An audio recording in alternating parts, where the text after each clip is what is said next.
पाकिस्तान की एक सुनसान सड़क पर रात के अंधेरे में एक आदमी बदहवास होकर भाग रहा था। उसकी सांसें फूली हुई थीं और तभी एक तेज रफ्तार ट्रक आई। एक जोरदार टक्कर हुई और वो आदमी वहीं पर कुचला गया। स्टीयरिंग व्हील पर हाथ किसी कठोर क्रिमिनल के नहीं, बल्कि एक नाजुक सी लड़की के थे। और जिसे उसने मारा वो कोई दुश्मन सिपाही नहीं, बल्कि उसी के ससुराल का वफादार नौकर था। यह लड़की कोई पाकिस्तानी नहीं थी, ये थी भारत की बेटी, एक रॉ एजेंट जो पाकिस्तानी आर्मी के ब्रिगेडियर के घर में उनकी बहू बनकर रह रही थी। ये कहानी है सहमत खान की, एक ऐसी जासूस जिसने पाकिस्तानी फौज के परिवार में शादी कर भारत के लिए जासूसी की और आईएएस विक्रांत को डूबने से भी बचाया। साल 1971 में भारत और पाकिस्तान के बीच जंग के बादल मंडरा रहे थे। ईस्ट पाकिस्तान, जो आज बांग्लादेश है, वहां कत्लेआम हो रहा था। कश्मीर का एक बिजनेसमैन हिदायत खान था। उनका कारोबार ड्राई फ्रूट्स और कारपेट्स का था, जो भारत से पाकिस्तान तक फैला हुआ था। पाकिस्तानी फौज के बड़े बड़े जनरल्स हिदायत खान को अपना दोस्त मानते थे। उनके लिए हिदायत एक बिजनेस टाइकून थे, लेकिन भारत की सरकार के लिए हिदायत खान एक एसेट था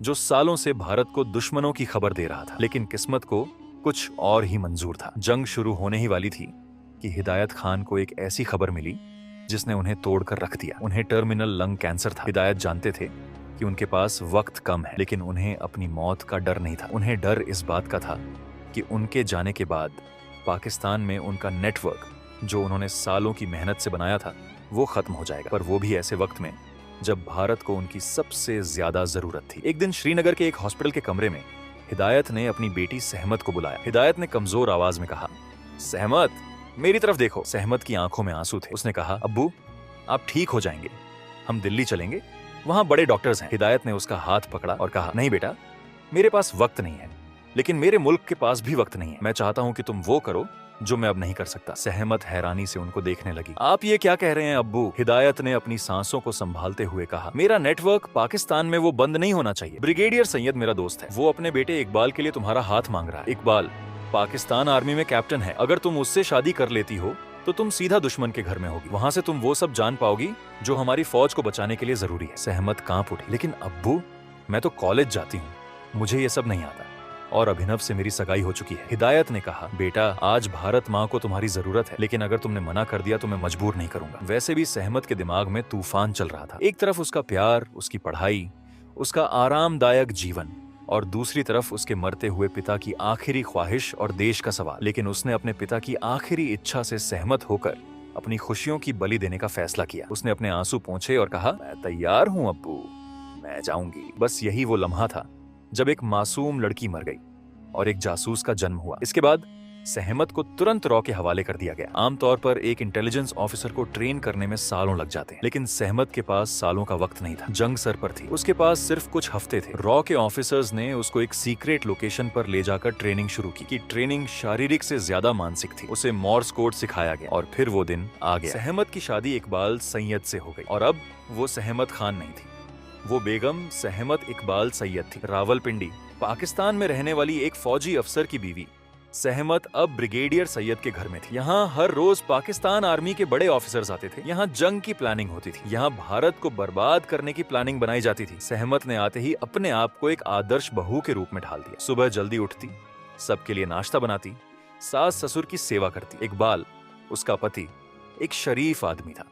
वो सहमत से प्यार करने लगा था, उसकी परवाह करता था। सहमत ने अपने कमरे में हाई फ्रीक्वेंसी रेडियो ट्रांसमीटर छुपा के रखा हुआ था, लेकिन सिर्फ रेडियो होना काफी नहीं था। रेडियो वेव्स को ट्रैवल करने के लिए एंटीना चाहिए होता है। सहमत बाथरूम में चुपके से एक कॉपर वायर खिड़की से बाहर निकालती थी और उसे एंटीना की तरह इस्तेमाल करती थी। वो बाथरूम में जाकर ट्रांसमीटर का यूज करती और मॉर्स कोड के जरिए खबर भारत तक पहुंचाती। मॉर्स कोड में हर लेटर के लिए एक साउंड होती थी, छोटी बीप और लंबी बीप। सहमत एक टैपिंग की का इस्तेमाल करती थी। सहमत की पहुंच सिर्फ ब्रिगेडियर सैयद तक सीमित नहीं थी। वो जनरल याहा खान, जो उस वक्त पाकिस्तान के प्रेसिडेंट और चीफ मार्शल लॉ एडमिनिस्ट्रेटर थे, के पोते पोतियों को पढ़ाने भी जाती थी। सहमत छोटी छोटी बातें नोट करती। कौन सी बटालियन कहाँ जा रही है, ऑफिसर्स की छुट्टियां क्यों कैंसिल हो रही हैं, रावलपिंडी में इतनी हलचल क्यों है। वो हर एक खबर रोहतक भेज रही थी। उसके भेजे गए कोड्स ने भारत को बताया कि पाकिस्तान वेस्ट में नहीं, ईस्ट में कुछ बड़ा प्लान कर रहा है। नवंबर 1971 में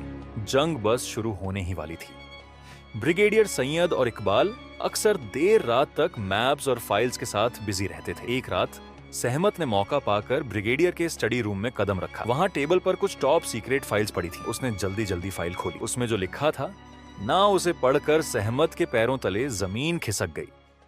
फाइल में पाकिस्तान नेवी के सबमरीन गाजी का जिक्र था और उसके निशाने पर था INS विक्रांत। प्लान बिल्कुल साफ था। गाजी को कराची से निकालकर खामोशी से बे ऑफ बंगाल में भेजा जा रहा था। उसका मकसद था विशाखापट्टनम पोर्ट के बाहर माइंस बिछाना और विक्रांत का इंतजार करना। जैसे ही विक्रांत पोर्ट से बाहर निकलेगा वो तबाह हो जाएगा। अगर विक्रांत डूब जाता तो इस पाकिस्तान को घेरने का भारत का प्लान फेल हो जाता। सहमत जानती थी कि यह खबर तुरंत भारत पहुंचनी चाहिए। उसने वो कोऑर्डिनेट्स, वो डेट्स और गाजी का पूरा रूट याद कर लिया और ट्रांसमीटर से मैसेज भारत भेजा। उधर भारत में रॉ और इंडियन नेवी के ऑफिसर्स के होश उड़ गए। ये सुनकर उन्हें शक तो था कि पाकिस्तान कुछ करेगा, लेकिन इतनी स्पेसिफिक जानकारी मिलना किसी चमत्कार से कम नहीं था। सहमत की इंफॉर्मेशन की वजह से इंडियन नेवी ने एक मास्टर स्ट्रोक खेला। एक बहुत बड़ा डिकॉय प्लान किया गया। नेवी ने INS विक्रांत को विशाखापट्टनम से हटाकर अंडमान एंड निकोबार आइलैंड्स में छुपा दिया, जो गाजी की रेंज से दूर था। लेकिन पाकिस्तान को यह लगना चाहिए था कि विक्रांत अभी भी विशाखापट्टनम में है। इसीलिए नेवी ने विशाखापट्टनम पोर्ट से ढेर सारे रेडियो सिग्नल्स भेजने शुरू किए,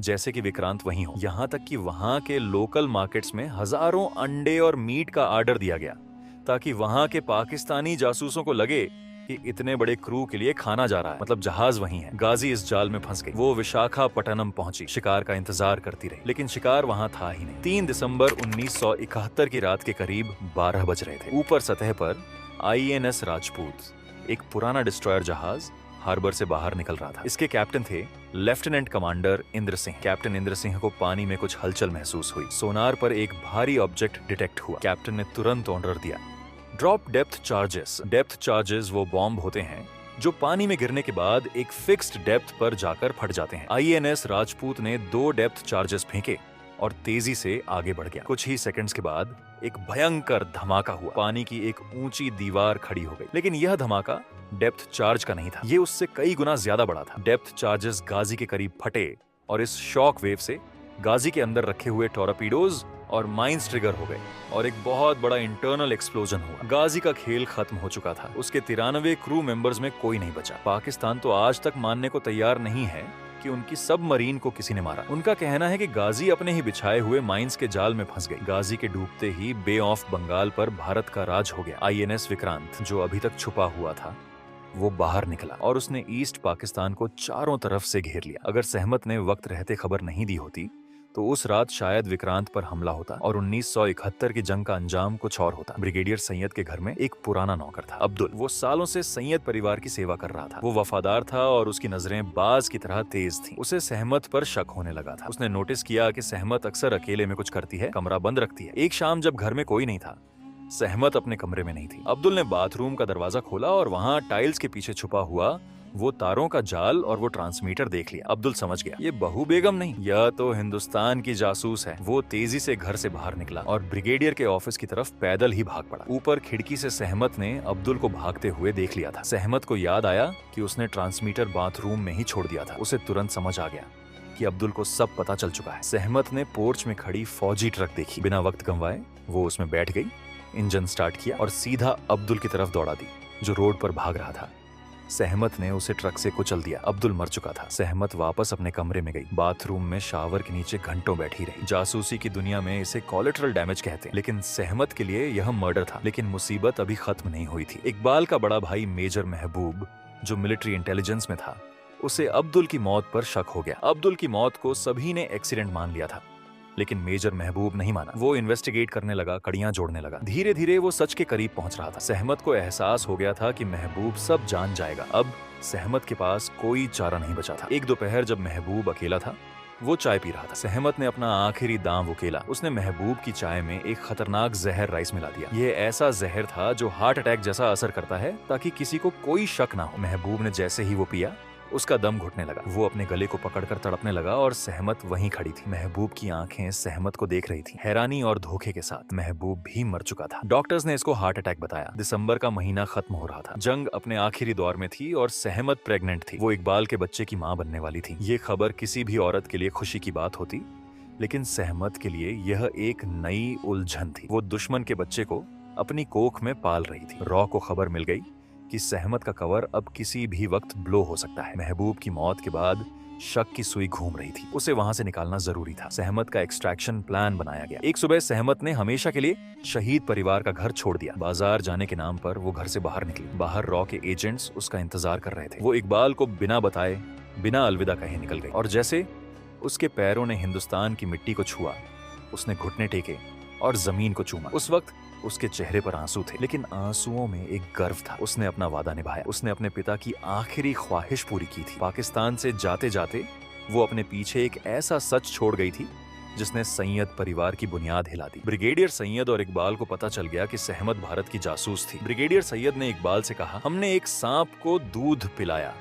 इकबाल, हमने अपने घर में अपने दुश्मन को पनाह दी। इकबाल टूट जाता है और कहता है, जिसे मैंने दिल दिया उसने मुझे इतना बड़ा धोखा दिया। हालांकि भारत लौटने के बाद सहमत डिप्रेशन में चली गई। वो रात भर सो नहीं पाती थी। अब्दुल का चेहरा, महबूब की मौत और इकबाल का धोखा खाया हुआ चेहरा उसे सोने नहीं देता था। उसके पिता की मौत हो चुकी थी। वो अब अकेली थी। उसके पास करोड़ों की दौलत थी, लेकिन उसने सब कुछ ठुकरा दिया। सहमत ने फैसला किया कि वह अपनी बाकी जिंदगी प्रायश्चित में बिताएगी। वो पंजाब के मलेरकोटला चली गई। मलेरकोटला वो जगह थी जहां अब्दुल का परिवार रहता था। वहां रहकर उसने अपनी पहचान छुपा ली। किसी को नहीं पता था कि यह साधारण सी दिखने वाली औरत जो रोज गरीब बच्चों को पढ़ाती है, असल में भारत की सबसे बड़ी जासूस। सहमत खान का असल नाम सहमत नहीं, कुछ और था। अप्रैल 2018 में सहमत खान इस दुनिया को छोड़कर चली गई। उन्होंने कभी कोई इंटरव्यू नहीं दिया, कभी कोई अवार्ड नहीं लिया, कभी कैमरे के सामने आकर यह नहीं कहा कि देखो मैंने IAS विक्रांत को बचाया था। वो आई, उसने अपना फर्ज निभाया और अंधेरे में वापस लौट गई। दोस्तों, अगर आपको वीडियो पसंद आई हो, लाइक जरूर करें। इस तरह की इंटरेस्टिंग वीडियोस देखना चाहते हैं तो चैनल को सब्सक्राइब करना ना भूलें। मिलते हैं अगली वीडियो में। तब तक के लिए जय हिंद, जय भारत।